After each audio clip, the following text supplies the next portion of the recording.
So you asked about dropping the ego. Yes, of course, like at its deepest level, we give up all this stuff, but on the way there, it's more about cleansing the body, the breath, and the mind so that you can actually hear your own inner voice. And it's just awesome. If you want to be a man and have a sense of truth in your life, to have a sense of purpose in your life, you have to clean up your body and your breath and your shit mind, your manas mind, your monkey mind. Then you can actually hear your own hero's voice within you telling you what your Dharma is, what your purpose is. And that's like the best part about being a man. Like that's, without that, you're taking your purpose in life from other people's, ideas of what you should be.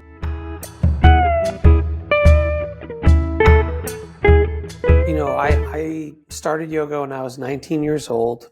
The reason I started it was my father.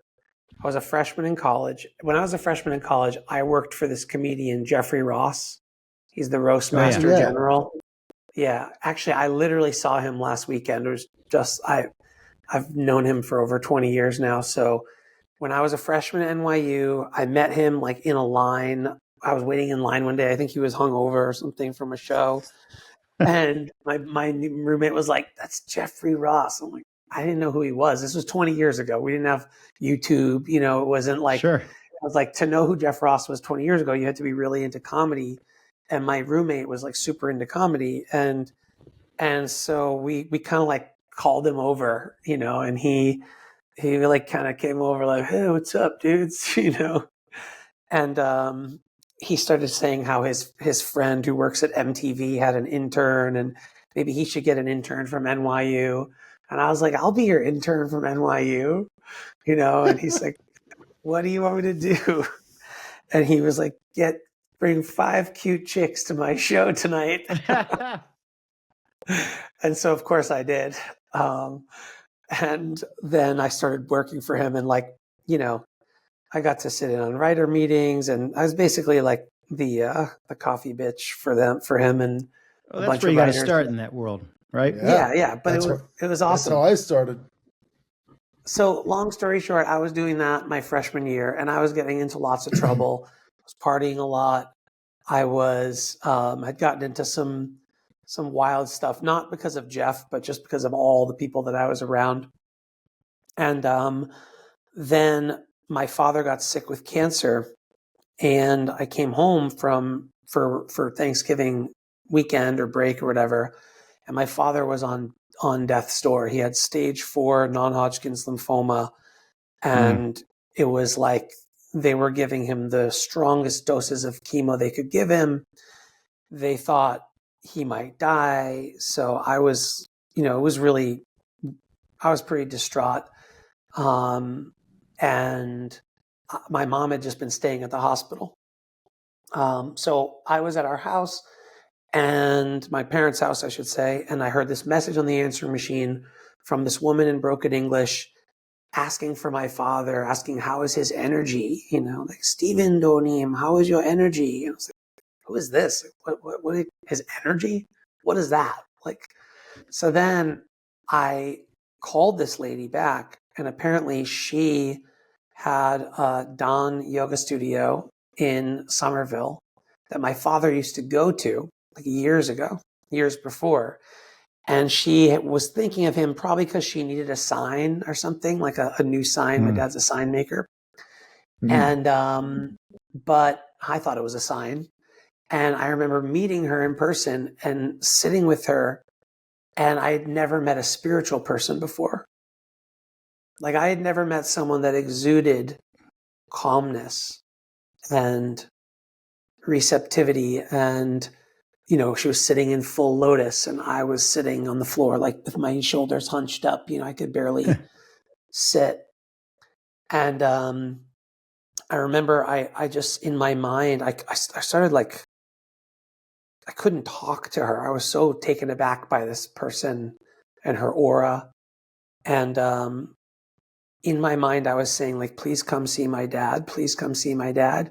And then she just goes to me, "So I'll come see your father." I was like, because I Wow. told her he was in the hospital and all this stuff. So she came the next day to the hospital with her an assistant. And my father was literally on death's door. He had a temperature of 103.7. He was hooked up to a constant temperature monitor. The chemo was so intense that it had been killing his body and killing the cancer, but also killing his body. So uh, he had a viral infection that was killing him. And the doctors had to wait for the viral infection to get out of his system before they could finish the treatments. And he'd already been in treatments for over 30 days at that point, like very intensive. They literally put the chemo through a shunt in his brain, really, really intense. Just imagine poisoning someone for 30 days and what they would look like, and all the hair falls out, super thin, just really bad. And they thought he was going to die, and we were with him.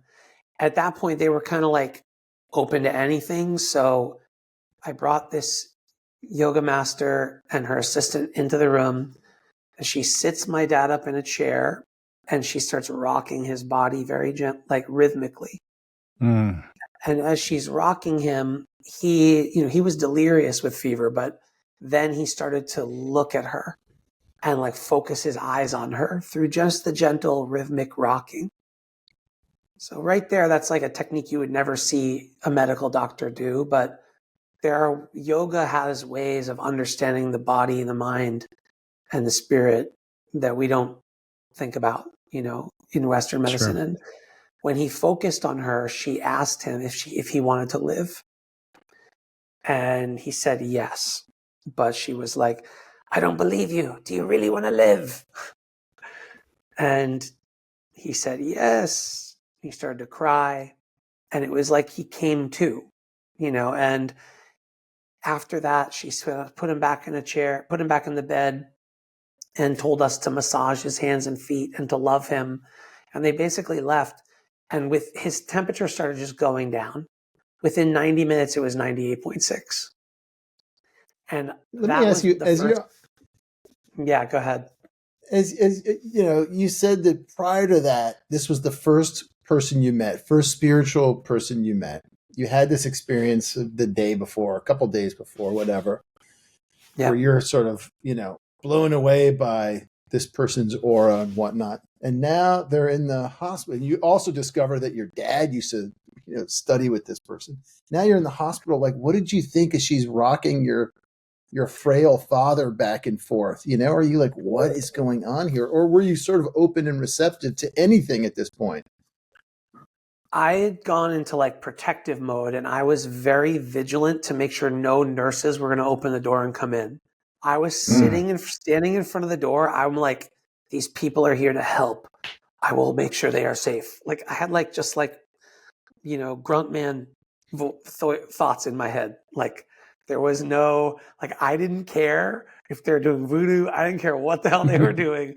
I had a feeling like they're here to help.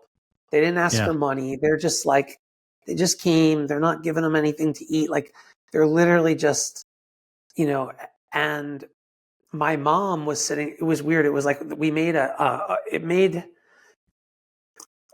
as you get more into yoga and you're more aware of things, more aware of energy in quotes, you're aware of how just the way we are in a room is affecting everything. So I was in one corner, actually. So imagine there's 4 walls in a square room. I was in the middle of one wall protecting the door. My mother was in the middle of another wall sitting on the bed. My father was in the chair on the 3rd wall where the healer was working on him. And then on the 4th wall was her assistant. And the assistant was staring down at the floor. And another thought I had during that time was how deep that person was concentrating. She was probably praying, and at the time, I don't really remember having many other thoughts. I definitely wasn't like, this is strange. I was pretty open to it. I just didn't want anything to disrupt it.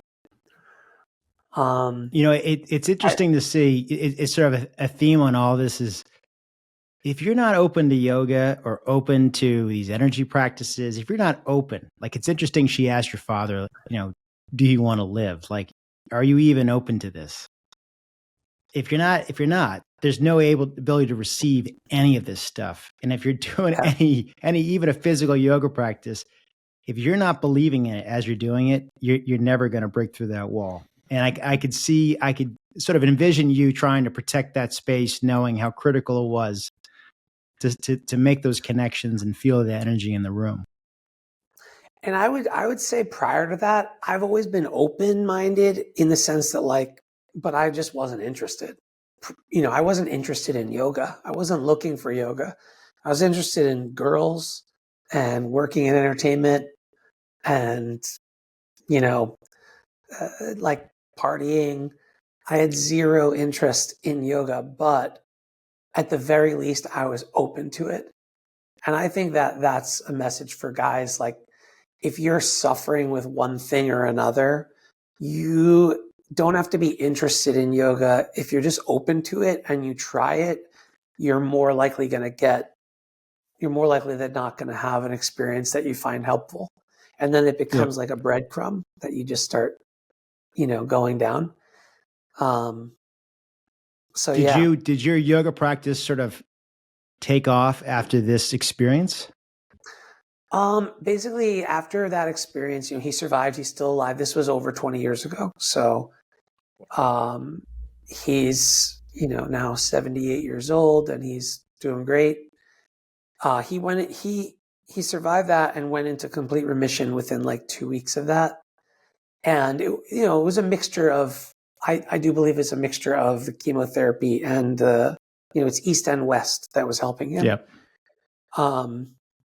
But I went to go back to their studio to kind of thank them and maybe give them money or something. Cause I was like, these weird ladies just showed up and did this healing and then left. And I just was like, I don't even know them.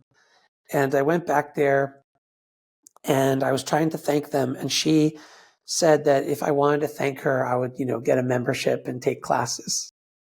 So and I still wasn't interested in really doing it. But I'm like, okay, and I thought I'll write her a check and then I'll leave. And she was like, no, you take class now. And she found like clothes from the lost and found and made me put them on. And so I took a class that night, or this was probably 2 days later. And I laughed. So this is what I would say for a lot of guys who have not, when you take a real good yoga class for the first time, you don't realize how much tension you've been holding for so long. When that releases, at first it was funny. At first I was laughing at the teacher because I thought this was so silly, everything we're doing. But I was like, fuck yeah, I don't care. There's a bunch of old ladies in this place. I don't care. Why not, right? Yeah. And so I was laughing. And then I think I cried. I don't remember. But I felt so good after that class. I was hooked. I was totally hooked after that. I think I went every day for 3 months. Sometimes I went twice a day. I bought a membership and I went morning and night. And I think what kind of yoga studio was this? I mean, this doesn't sound like your typical core power of a yoga studio. This isn't Yoga Works. Right. Not at all. This was a Taoist yoga cult that, or high demand spiritual group, however you want to put it. They do still operate in America. They used to be called Dan Hak or Dan Yoga, DAHN. Now they're called Body and Brain. And sometimes their signs will say yoga, Tai Chi. It's a Korean Taoist form of yoga. And really the word yoga has its roots in India, but it's been appropriated to America. So yoga it's a physical practice of breathing, movement, stretching, and meditation combined. But its roots are actually deeply Taoist, which means it comes from East Asia. And I ended up being in that group intensely for about 5 years, 6 years, really. living with my teacher and like going full on like monk mode for 5 years. But later after that, when I did study Hatha and Vinyasa yoga, I went back and researched the origins of Korean Taoist yoga. And to me, there are a lot of great yogas, and then there can be like groups within them that are little cults, just like, Christianity is a great religion, but there can be churches that are kind of cult-like, depending on how you want to describe it. And so the practice that I was doing, very different from what people think of as yoga today. Like, there were no down dogs. There was a lot of body tapping. So you'd be like slapping your body to get the blood to flow. We also did a lot of strength training. So push-ups, planks, I learned to walk on my hands 100 steps, headstands. It was almost like a mixture of kind of calisthenics, military training, and then meditating on one's chi or one's energy. And it was awesome. And I still practice it to this day. So sorry, I'm jumping around. Can I jump in? No, it's good. Yeah. Can I just jump in for a sec? I have two questions for you. The first is, so after that, 2 weeks later, your dad is in remission. Did he also go back to find this woman and start this practice, or continue, for 6 months working with her or anything like that? That's the first question. It took him his body was really destroyed. So he had neuropathy in all of his limbs and hands and fingers and toes. But I would say after about 6 or 7 months, I do remember he and my mom did start taking classes at the place I was practicing. And they knew that the group was like a high demand spiritual group, because my dad had been part of it when he was younger. And so they weren't really that interested in having me go so deep into it. But they also saw that I quit drinking, I quit smoking, I quit doing drugs. So like, they didn't know, they were caught between, or they didn't think that the group was a healthy place necessarily, but they saw that it was so good for me. So they wanted to remain close to me.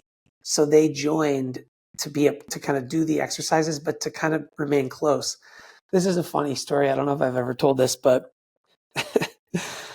my mom bought a healing session from this woman who did the healing on my dad. And her healing sessions are expensive. It'd be like $250 to do a healing session with this woman. But, and I was kind of so excited and happy that my mom was going to start doing training with this person. And like an hour goes by or whatever. And then when she eventually comes out, my mom's crying, and I'm like thinking like, wow, she must have had a great healing. Right. And I find out years later that in the healing session, basically my mother had threatened this woman, like, if you don't tell Andrew to go back to college, I'm going to rain hell on you. I am going to use all of my powers to mess with your organization. Because the organization was doing some sketchy stuff or whatever, had some bad history.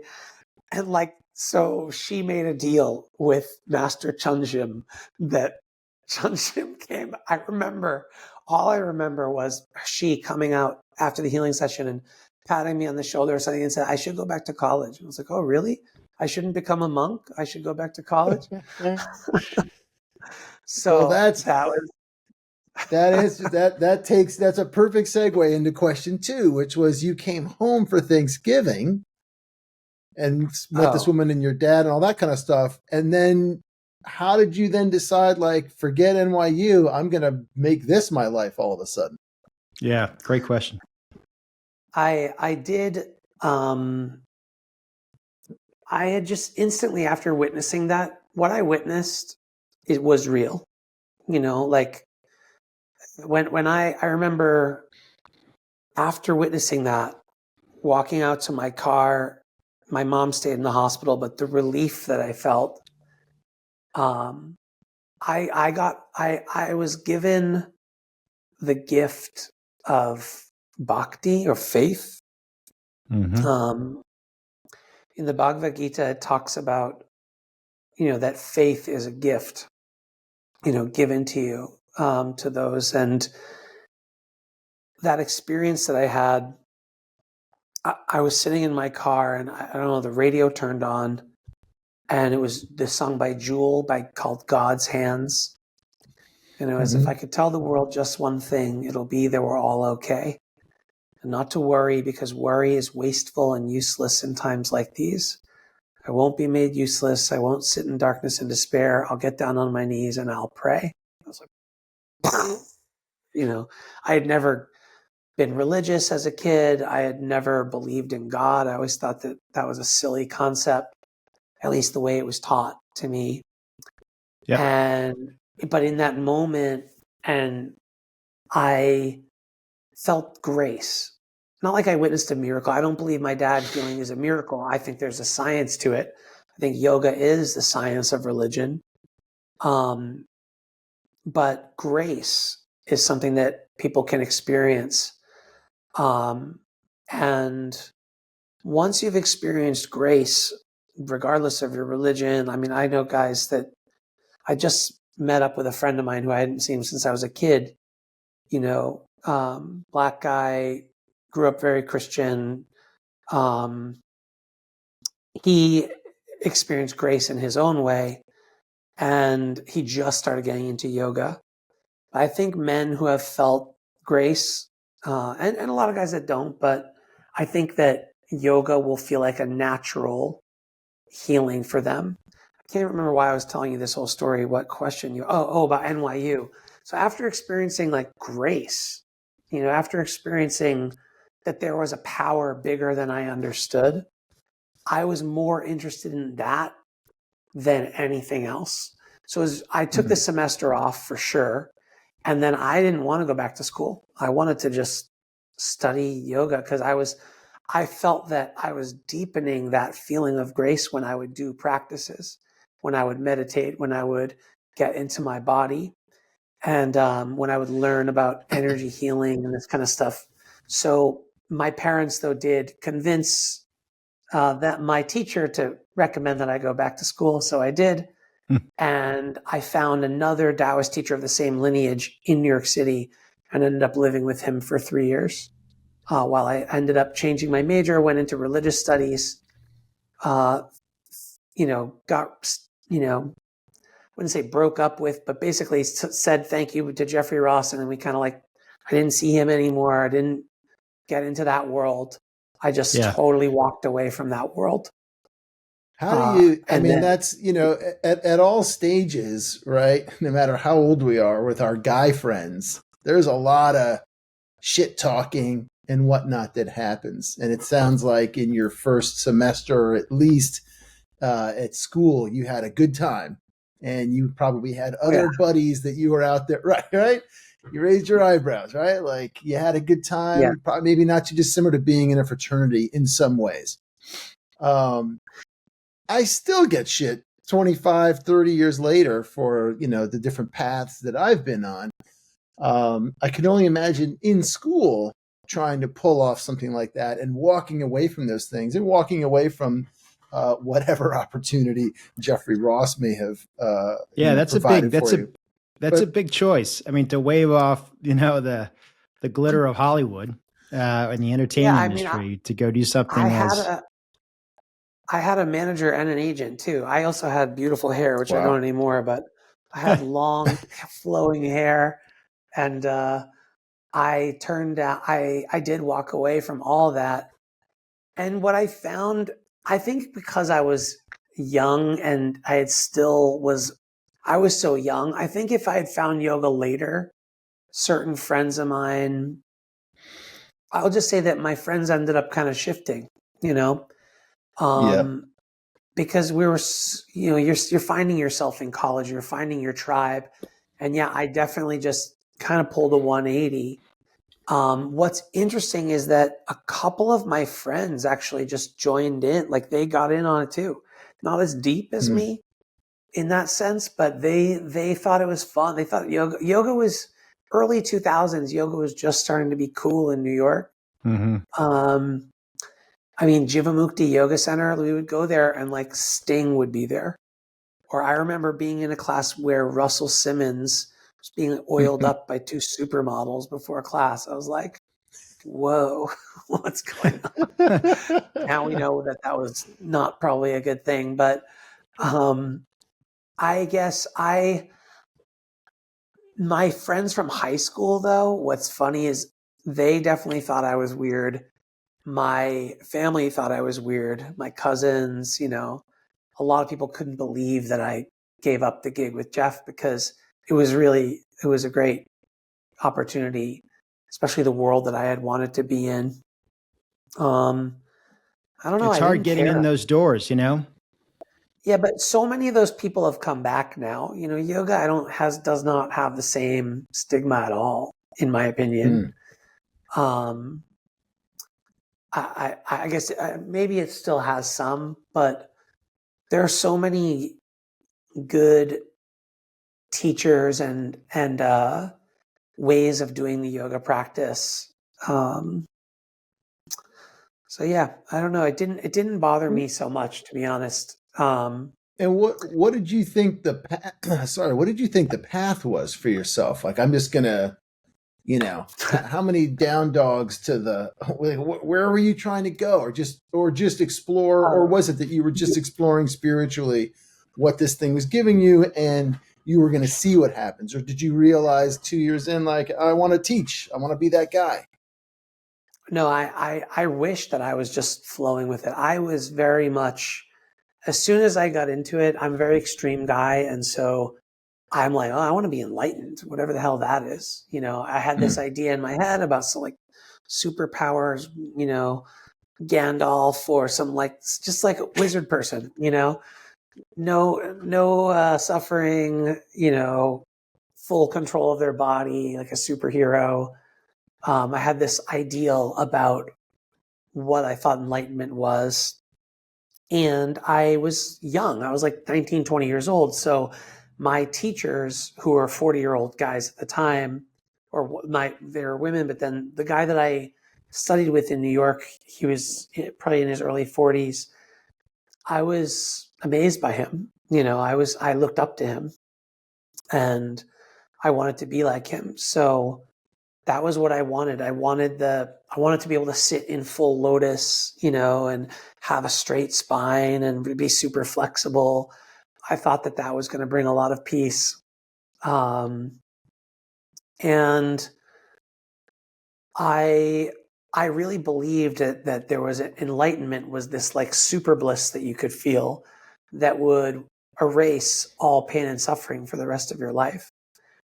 And what I've learned, I'll say this where I ended up with that was that every time one experiences bliss, you can also experience the return to not bliss and potentially a deeper state of turmoil. So bliss, I no longer search for bliss. But yoga does bring good feelings in one's body typically and mind. That bliss, the chase for that bliss, I'm not chasing for it any longer. I do think, though, that when you're new to yoga, once you experience a deep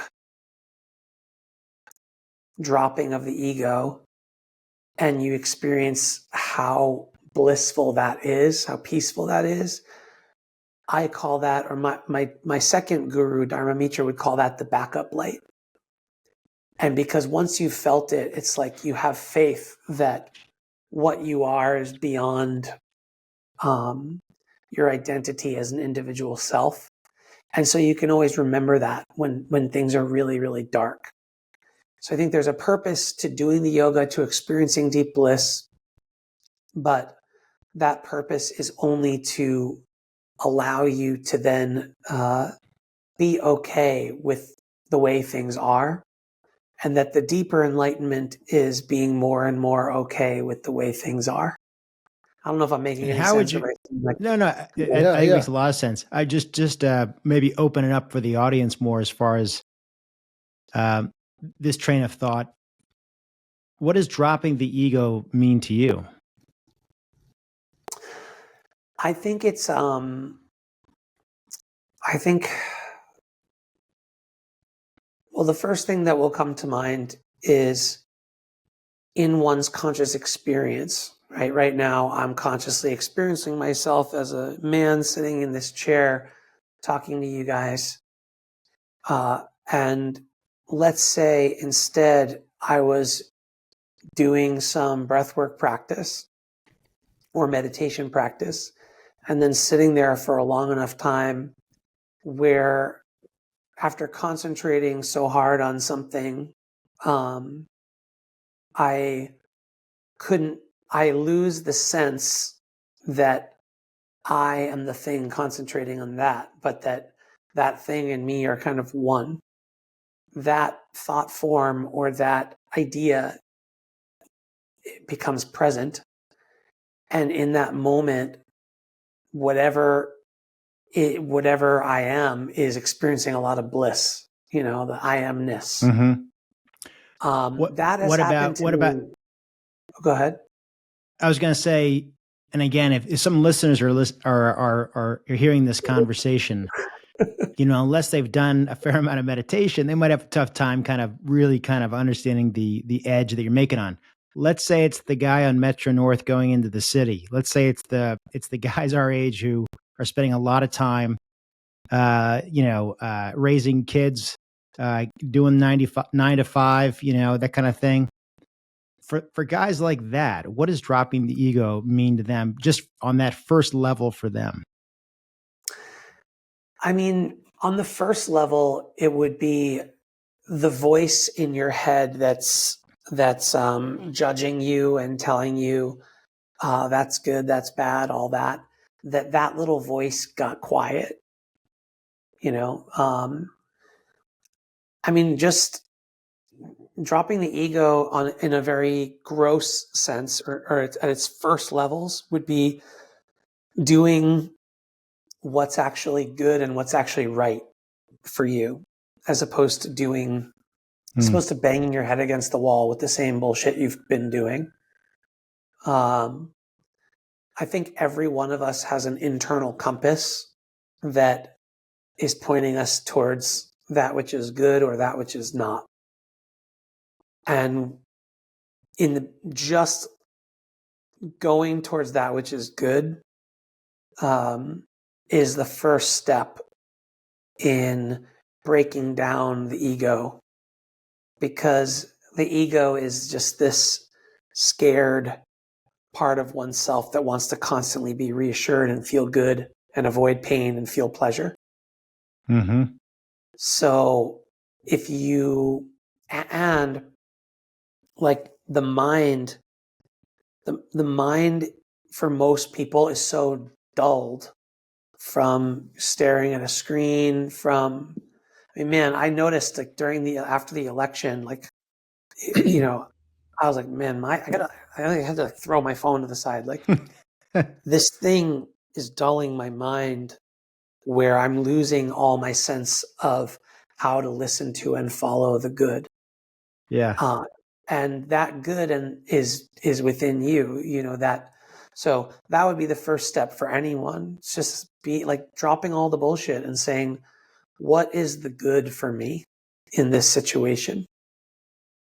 Yep. And sometimes it's also saying, I don't know, I need help. So as a little follow up here, if the good and the bad, my ego might think something is really good when it's probably bad for me, or how does yoga help discern between good and bad and be able to know kind of like what you think is good may not be so good for you, like in your experience and all your Oh yeah. all the work you've done? The best way I would describe it is like, if it's a Monday night, or let's say it's a Friday night, and you're a dad. I have two kids. I have a 10 and an 8-year-old, and we don't have to wake up tomorrow. Like, So I like to, my kids and I, sometimes we play Minecraft Dungeons, which is a fun video game to like, you know, kill bad guys together. And if we're playing it, and then and let's say like it's suddenly 10 o'clock at night, my kids are 10 and 8, you know, I could, I'm thinking to myself, it'd be really fun to keep playing this game. Yeah. But I really know that we shouldn't. And add another layer. This hasn't happened to me, but I'm kind of combining two stories into one. But if I had, let's say, taken an edible or something, or smoked some weed or something, which I don't do with around my kid, so this didn't happen in this way, but I'm just saying the thought that I should stop playing or the thought that I shouldn't eat anything at 10 o'clock will not exist. Instead, the thought of like, bagels sound amazing right now. Right. And we should definitely keep going until we beat the Ender Dragon. Like those thoughts will come up and they'll be really convincing.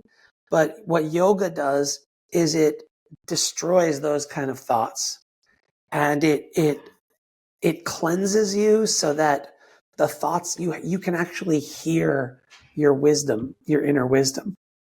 In yoga, there's 5 layers. You guys, I'm sure, know about this, but for your listeners, they say there's 5 layers to the being. There's the food body. That's like your physical body, the annamaya kosha. There's your breath body, your pranamaya kosha. That's the breath that makes you alive and that moves your being. And then there's 2 layers for the mind. There's the manas, which is the monkey mind that just wants things and, you know, wants to fulfill its desires. And then there's the wisdom mind underneath it, the Vijnana kosha, Vijnanamaya kosha. And the wisdom mind, that's the 4th layer. You can't hear the wisdom mind when your body is full of shit, when your breath is bad, and when you've just been following your manas, your desires all the time. So yoga is about doing a yoga practice will clean out your body, expand and deepen your breath, and then get your mind, your monkey mind, under control so that you can actually hear your wisdom. And then below that wisdom mind is the bliss body, Anandamaya kosha. So when you actually do stuff where you're listening to your true self, I mean, like, even like, do you guys know David Goggins? Yeah. Oh, yeah. Totally. You know, like he's not actually, he's super into yoga now, by the way. He says he stretches 4 hours a day. And he should, if you could ever get him on your podcast, his yoga, he's like the darkest yogi, like mentally, you know, he listens to that wisdom mind all the time. It's just his wisdom mind is like, motherfucker, don't eat those Cheetos, you know? Right. It's a very hard critical edge on him. Right. But that's still the wisdom mind. Yes. But when you listen to that wisdom mind, so for any guy out there, if you just exert your will one time, you will be rewarded with bliss. If you, tonight, after listening to this podcast, if you shut your phone off and make a cup of tea and don't eat a bunch of crap at night and go to bed early, you'll be rewarded with bliss the next day. Like and more access to the other layers. What I was talking about way before this is that in its ultimate state, all of those koshas, all of those layers are maya, which means illusion. So you asked about dropping the ego. Yes, of course, like at its deepest level, we give up all this stuff. But on the way there, it's like it's more about cleansing the body, the breath, and the mind so that you can actually hear your own inner voice. And it's just awesome. If you want to be a man and have a sense of truth in your life, to have a sense of purpose in your life, you have to clean up your body and your breath and your shit mind, your manas mind, your monkey mind. Then you can actually hear your own hero's voice within you telling you what your Dharma is, what your purpose is. And that's like the best part about being a man. Like that's, without that, you're taking your purpose in life from other people's, ideas of what Perceptions, you right? should be. Yeah. Right. So, Absolutely. So if yeah. I'm hearing this correctly, Andrew, it sounds like on a practical level today in this modern society, as someone who's practicing or wants to practice, you can have the bagel. You might be able to have the gummy or a little smoke. You could play video games, okay? But within that, right, you don't have to, it's not black or white, is basically what I think you're saying here. If I can distill it down to one thing, right? You're finding a way to live with this stuff and slowly make choices that bring out that bliss with you as you Now start to let things go. let me back it. Let me say this. Actually, there's two paths. Okay. And the path that I worked for me was, for the first few years that you practice yoga, you shouldn't smoke weed. You shouldn't drink. You should get super healthy and cleansed and fix your shit Mm-hmm. until you've experienced the backup light, until you've gotten connection with your own hero's heart within, your own sense of who you are. And then when you have that, then it's okay to go back to like living a life that's balanced. And that's option one. That's what worked for me, because I'm very extreme. I think a lot of guys are extreme, which is why they end up going into bad habits, and suffering. But the other option is like what you were describing, is if you start a regular yoga practice, you will find that there's like a balance that you can create. By the way, marijuana it talked about in the Yoga Sutras, in the fourth book of the Yoga Sutras. It's herbs is one of the techniques for actually experiencing samadhi, which means super consciousness, not enlightenment. It's a difference in a way. But so a lot of people I think people can use, like I don't use marijuana very often. It'd be like my wife and I go to a concert or something, or it can be used to create balance, but Right. But it would be used in the story that I made up. That would have been an out of balance use of it. Yeah. So Yeah.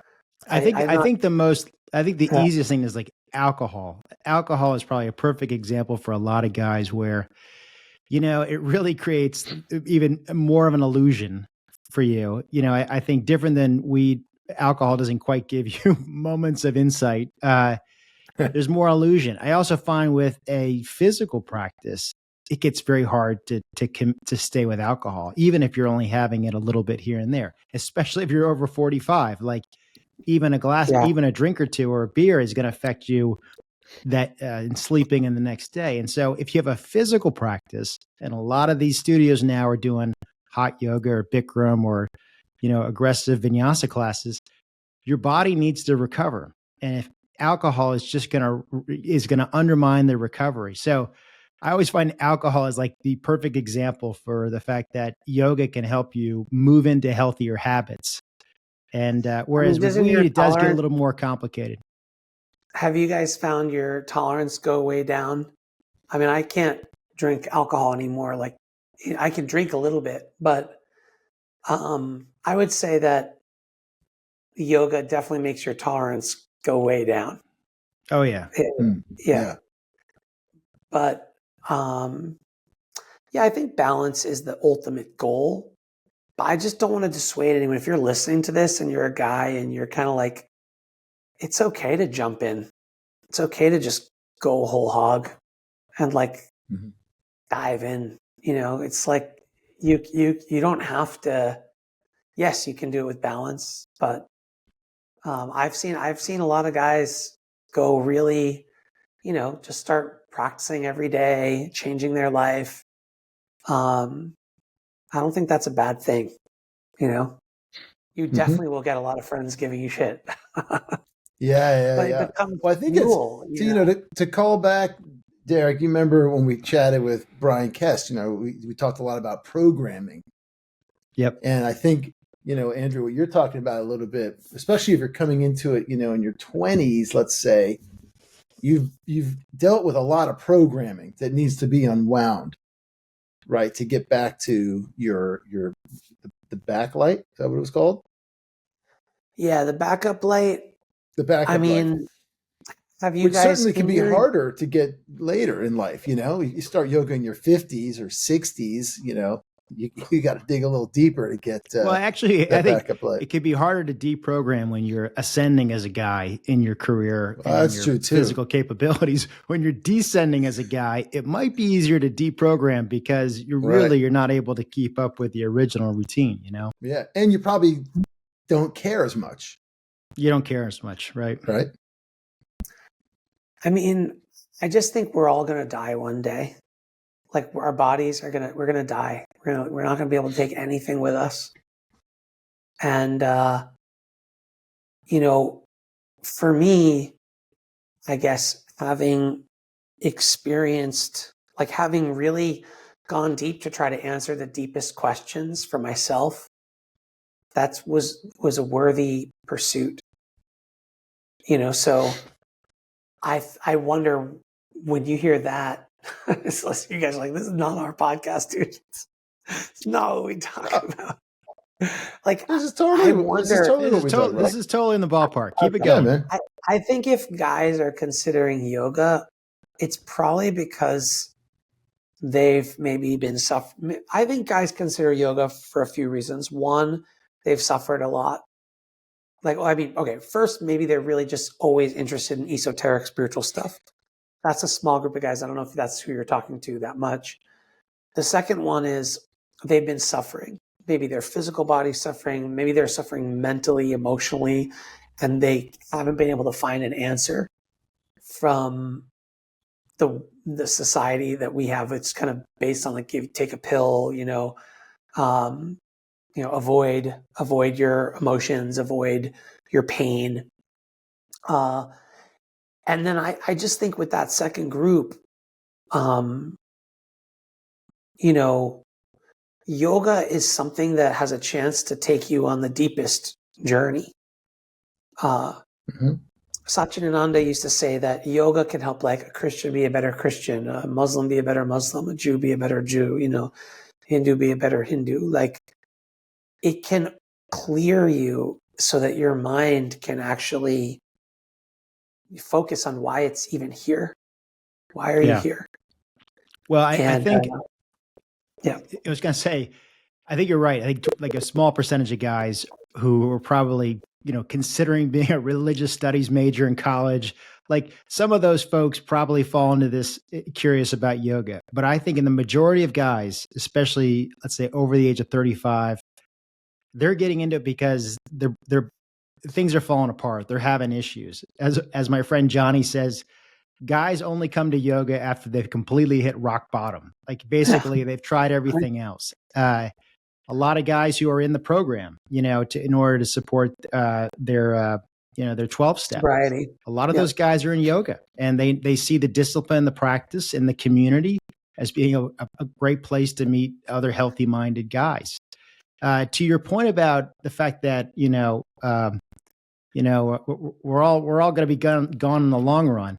I think having a healthy yoga mindset allows you to appreciate the aging process and some of the suffering and setbacks as you lose your body and you lose your soul. I think it's one way to have, who was it, Thich Nhat Hanh, not too tight, not too loose. You basically get to kind of surf the rest of your life in a way where you have compassion for yourself, a little bit of gratitude, some wisdom. So you can practice yoga in different ways as you age and as you say goodbye. And I think it's a much kinder and favorable way to go out than just the decaying that you experience. Yeah, and I feel like a lot of our, I don't know about you guys, but seeing your aunts and uncles and parents' bodies and minds breaking down, you know, a lot of people from that generation above us don't have inner peace, you know? Yep. Do you talk about the mental side of yoga here at all, like as far as the practices, or? I think it comes up. I think a lot of guys are more introduced through stress and back pain and just the grist that they feel at midlife. There have been guys who come in talking about anxiety and depression and how that's helped. So it definitely comes in here and there, and I think it's probably an unspoken aspect about how about what yoga can do for you in settling the mind and being at ease with decisions you've made in the past, the challenges ahead, and all that sort of stuff. Yeah, and I think all that wisdom, I think the mind piece just comes naturally if you practice. Can I say one other little thing that I wanted to share that I forgot? Sure. When I was healing my neck and I was healing my body, something that really helped me that you may or may not have talked about on your podcast yet is fasting. And fasting is super good for longevity. You shouldn't fast without like working with an expert and doing a lot of research and make sure your doctor says it's okay. But fasting, I did a number of liquid and dry fasts that multiple longer day fasts that aided in the recovery of my body and also brings almost instant clarity to my mind. So I just want to offer that yoga has these, you can go to a yoga studio, you could start working with a teacher one-on-one, you could start reading the philosophy, but there's also the lifestyle. And the lifestyle could be one of the core things you could try and experience would be a fast. I'll second some of that in that, and it was probably not perhaps the best way to do it, but I lived out in Los Angeles in the 90s up until about 2008. And in like 95 or something, my buddies and I were told about the Master Cleanse. Did you ever hear of the Master Cleanse? It's lemons and cayenne pepper and maple syrup, right? And we did it for like 14 days. Nice. Consequently, I've done it solo without any friends or anyone else doing it. And I think the last big one I did was like 2007, 2008, when I was still living in the, and I was going to yoga every day. And I did it right after New Year's, like New Year's Eve, that was it. And then I did it for like 14 days on my own and was going to yoga every day, sometimes twice a day. And you're very spot on about the clarity piece, because when you pull back from that form of physical consumption of food and you sort of see what's out there, it really gives you a picture of, what you're putting into your body on a normal basis or a regular basis. And you do kind of have to live somewhat like a monk for those 10 days or 14 days, however long it is, right? It's definitely a very powerful thing. I'm not suggesting that the Master Cleanse is the way to go. You should do it under some guidance, but it can be a very powerful, experience to do for sure. Do you still fast quite a bit? I am now committed to doing like just once a quarter, and I typically do a 3-day liquid fast that is it's like a Taoist fast, so you get to have coffee or tea in the morning with butter and blend it into it, or MCT oil like coconuts, fats, and then you have some broth in the afternoon and evening. Or the other type of fast I do, I did this over the summer. I did a 4-day dry fast, which you got to be really careful about. That's no food, no water. And That'd be tough. yeah, I do the Taoist cleanse is pretty easy. I think I held a teacher training recently, and about 8 out of the 11 people in the training did the fast while we were doing the weekend of training. So you can do a liquid fast and yoga for a weekend. You cannot do that if you're dry fasting. Yeah. You can't do much. Right. Can we before we let you go, because I feel like we could go on here, and we want to be respectful of your time and whatnot. Just chat a little bit about some of the stuff that you do now, the teacher trainings you offer, the Berkshire Yoga Festival, of course, what that's about. You're going to do your second year this summer of 2025. How'd all this come together? Oh yeah. Well, just briefly, I teach Taoist yoga. So that tradition that was like the cult, I'm now teaching that in a non-culty way.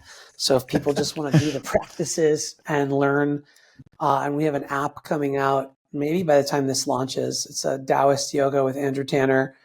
And on my website, I have a course on that Taoist yoga and longevity practices.